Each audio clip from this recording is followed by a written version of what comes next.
Hello student, आज हम लोग सीखेंगे चैप्टर नंबर 2 एक्सरसाइज नंबर 2.2 का पहला सवाल बता दिया था। अब दूसरा सवाल है। अब देखिए, दूसरा सवाल करने से पहले इसके फार्मूले देख लेते हैं। देखिए, इसमें जो है जो भी समीकरण दिया जाता है वो इस फॉर्म में होता है, ax² plus bx plus c के फॉर्म में। ये इस फॉर्म में दिया जाता है और इसमें हमारा जो है जो फार्मूला होता है शून्यकों का योग। शून्यकों का योग का फार्मूला होता है हमारा, शून्यकों का योग बराबर होता है -x का गुणांक और बटे में x² का गुणांक। अब इसी फार्मूले को अगर हम लोग अल्फ़ा और बीटा के फॉर्म में लिखते हैं तो शून्यक हमारे होते हैं अल्फ़ा और बीटा।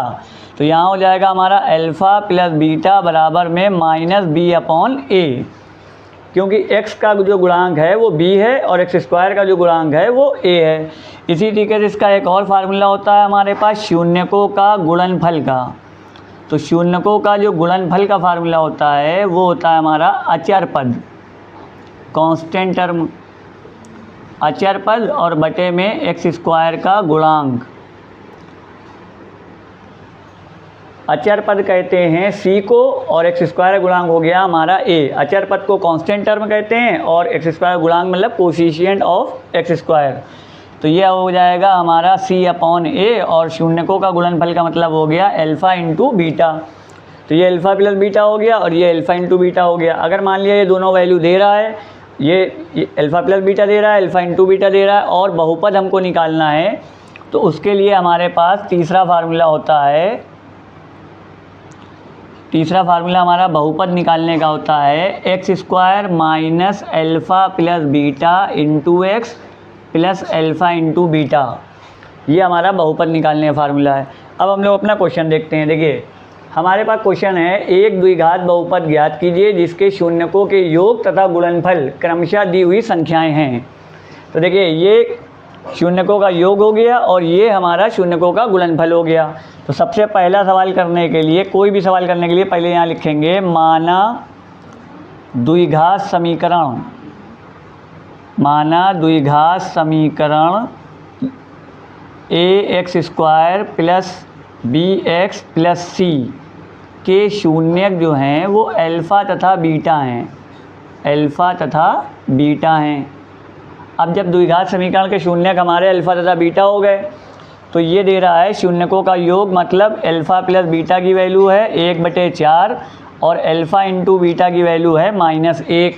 अब हम लोग को द्विघात बहुपद बनाना है, द्विघात बहुपद ज्ञात कीजिए।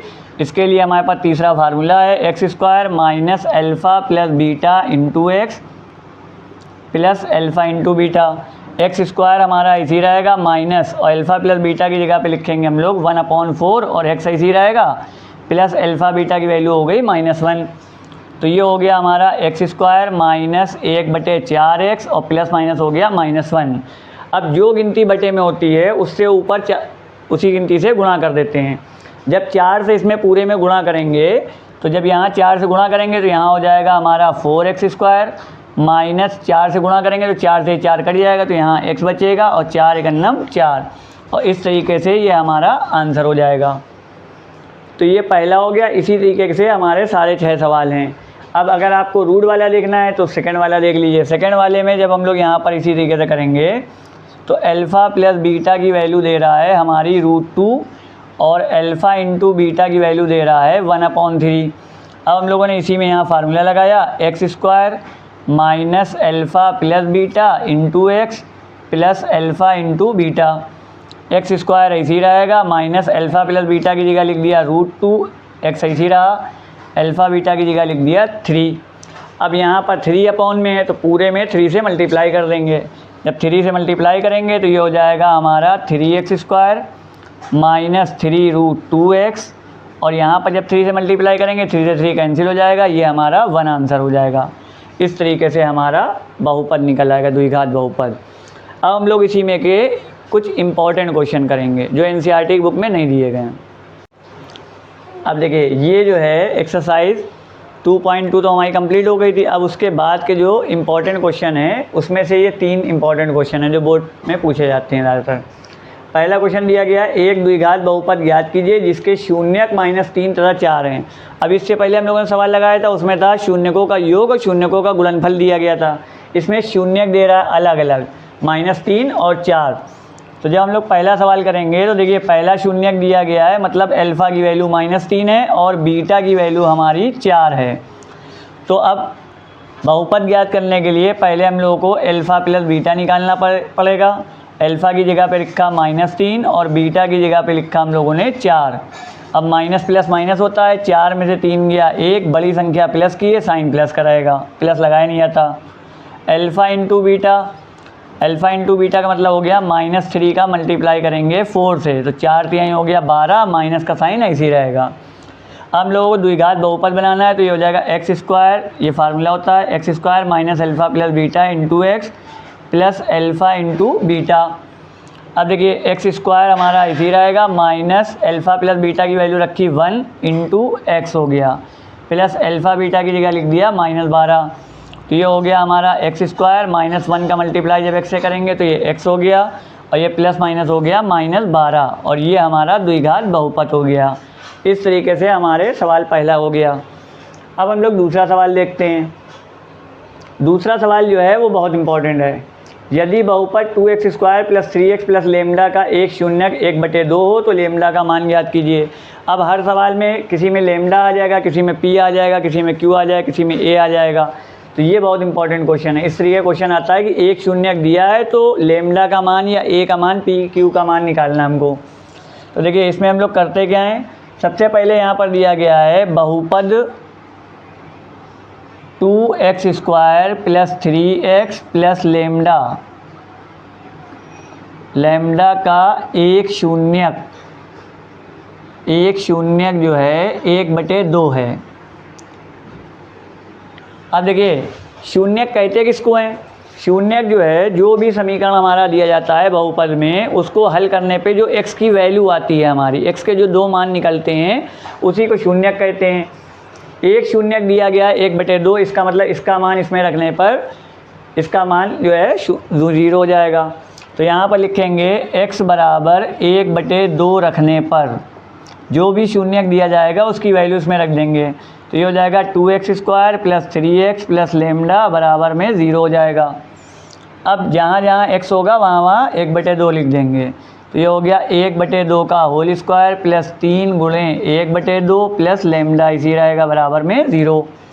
अब 2 हमारा इसी रहा और ये 1/2 का स्क्वायर हो गया 1/4 प्लस 3/2 प्लस लेमडा बराबर में 0 और ये 2 से 4 कट रहा है, 2 एक अन्नम 2, 2 दूनी 4। तो ये हो गया 1 एक अन्नम 1/2 प्लस 3/2 प्लस लेमडा बराबर में 0।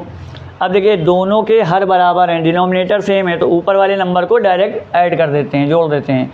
1 में 3 जोड़ा, ये हो गया हमारा 4/2 प्लस लेमडा बराबर में 0। अब 2 से 4 कट रहा है, 2 दूनी 4, तो ये हो गया 2 प्लस लेमडा बराबर में 0। तो लेमडा बराबर हो गया -2, प्लस 2 है उधर जाएगा -2। इस तरीके से हमारा लेमडा का मान निकल आएगा। इस तरीके से दूसरा सवाल करा जाता है। अब देखिए तीसरा सवाल ही बहुत पूछा जाता है इस तरीके के क्वेश्चन। यदि बहुपद x² माइनस 4√3x प्लस 3 के शून्यक अल्फ़ा तथा बीटा हो तो alpha plus beta minus alpha beta का मान ज्ञात कीजिए। इसमें आपकी कोई भी वैल्यू चेंज करके भी दे सकता है। तो इस तरीके के सवाल करने के लिए देखिए तीसरा सवाल जब हम लोग करेंगे तो यहाँ दिया गया है x² माइनस 4√3x प्लस 3। अब इससे हम लोग पहले अल्फ़ा प्लस बीटा की वैल्यू निकालेंगे। जब अल्फ़ा प्लस बीटा की वैल्यू निकालेंगे तो ये हो जाएगा -b/a और माइनस ऐसे ही रहेगा और b की वैल्यू हमारी दे रहा है -4√3, ये b की वैल्यू हो गई और a की वैल्यू x² गुणांक यानी कि 1। b जो होता है वो x का गुणांक होता है, a जो होता है वो x² गुणांक होता है। तो माइनस माइनस हो गया प्लस और 4√3 में जब 1 से डिवाइड करेंगे तो 4√3 आ जाएगा।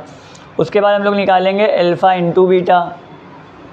अल्फ़ा इंटू बीटा की वैल्यू होती है हमारी c/a, c की वैल्यू है हमारी 3 अचर पद और a की वैल्यू है 1, तो ये आ गया हमारा 3।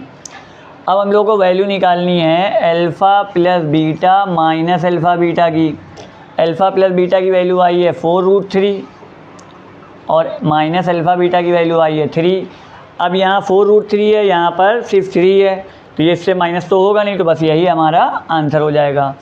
इसी में क्वेश्चन पलट के कभी कभी ऐसे पूछ लेता है 1/α प्लस 1/β का मान ज्ञात कीजिए, या alpha square plus beta square का मान ज्ञात कीजिए।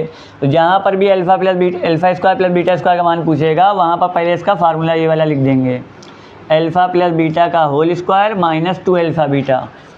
ये फार्मूला इसलिए लिखेंगे क्योंकि इसकी वैल्यू अलग अलग हमको पता नहीं है। अल्फ़ा प्लस बीटा की वैल्यू भी हमको इससे पता हो जाती है -b/a से, और अल्फ़ा बीटा की वैल्यू भी पता चल जाती है इससे।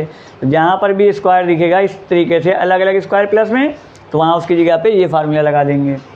और ये वाला करने के लिए पहले हम लोग एलसीएम लेना पड़ेगा। एलसीएम लेंगे तो अल्फ़ा बीटा आ जाएगा, अल्फ़ा से अल्फ़ा कैंसिल, बीटा का 1 से करेंगे बीटा, बीटा से बीटा कैंसिल हो गया, अल्फ़ा का जब 1 से करेंगे तो ये अल्फ़ा हो जाएगा। तब हमको बीटा प्लस अल्फ़ा या अल्फ़ा प्लस बीटा की वैल्यू भी पता है और अल्फ़ा बीटा की वैल्यू भी पता है। इस तरीके से इसका मान भी निकाल लेंगे और इस तरीके से हमारा दूसरा चैप्टर कंप्लीट हो गया।